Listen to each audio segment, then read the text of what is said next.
Hola, bienvenidos. Mi nombre es José Manuel López García. Vico y la filosofía de la historia. Giambattista Vico nació en Nápoles en 1668 y estudió filosofía escolástica y derecho. Escribió numerosas obras y murió en 1744. Fue un pensador influyente en su siglo, pero sobre todo posteriormente. También es verdad que su pensamiento no tiene la audacia innovadora de los iluministas del siglo XVIII y también es cierto que su pensamiento político-religioso está anclado más bien en el pasado y se presenta con un propósito netamente conservador. De todas formas, el concepto de historia de Vico, como curso progresivo de acontecimientos que desemboca en una especie de razón toda explicada, se halla ciertamente vinculado al iluminismo del siglo de las luces del siglo XVIII.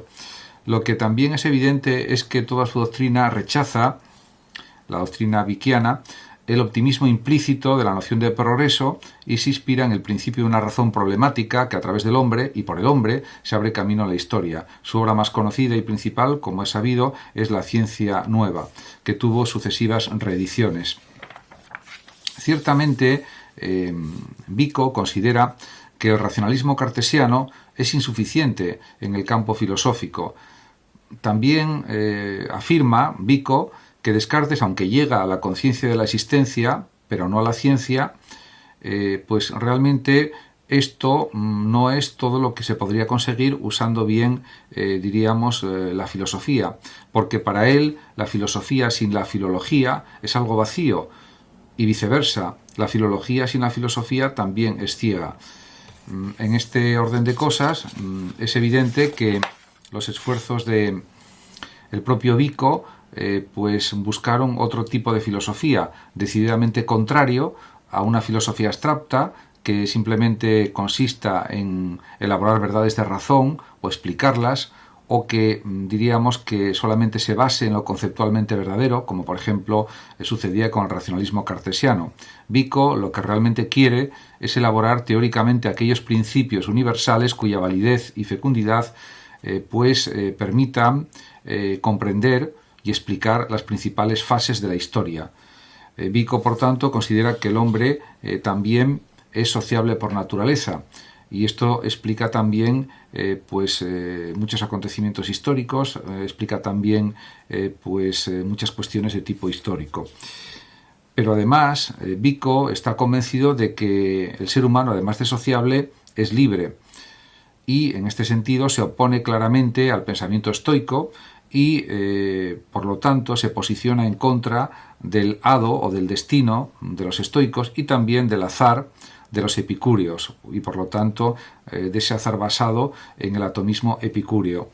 Vico defiende siempre el protagonismo del arbitrio humano, un arbitrio humano entendido como capacidad de ejercer la libertad de una manera total.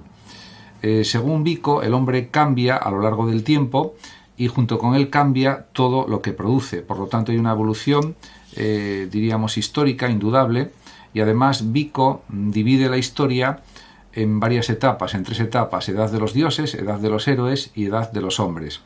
Además, considera que la historia es también obra de la providencia divina, y en este sentido, también es el artífice de la denominada historia ideal eterna y del proyecto ideal divino. A mí esto me parece un sustancialismo espiritualista, pues realmente que no está sustentado en datos empíricos, pero que él realmente considera que es algo válido. Y este proyecto ideal divino, según Vico, transcurre por debajo de las historias de las naciones y se va clarificando a lo largo de los siglos.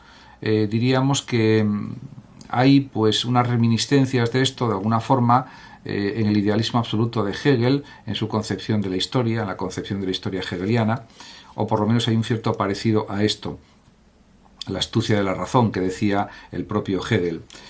Para Vico, la historia es la serie de acontecimientos a través de los cuales los hombres han realizado o también han desatendido la historia, porque él considera que la historia ideal eterna, transcurre siempre por debajo de las nociones y de los sucesos y acontecimientos históricos concretos. Realmente él también considera que existe pues una obra de la providencia, es una idea también original de Vico, aunque con influencia por supuesto teológica, y para él los efectos de las acciones humanas van más allá de la intencionalidad explícita de los hombres. Por lo tanto, Vico habla de una especie de heterogénesis de los fines, de las finalidades, de los propósitos o de las intenciones. Y en relación con la presencia de una especie de proyecto ideal eterno, él considera que se deja sentir también cuando la razón humana, al entrar en crisis por la ley de los ciclos recurrentes, se corrompe y hace retroceder el mundo, o el mundo institucional en cualquier caso. Lo que quiere decir Vico es que considera que en la historia hay avances y hay retrocesos de forma continua. Por lo tanto, no es una historia lineal que vaya siempre en progreso, sino que hay pues muchos altibajos en los procesos históricos, decadencias, retrocesos, avances, etcétera. Y esto, pues también podemos pensar que ahí está pues el propósito providencial de la divinidad. Ciertamente todo esto me parece pues algo que podemos decir que lo desarrolló Vico, pero que realmente está pues muy influido por la escolástica, por la teología, y que no responde a la realidad de las cosas y del mundo tampoco. Con esto pues he realizado una breve introducción a la filosofía de la historia de Vico, unos rasgos generales.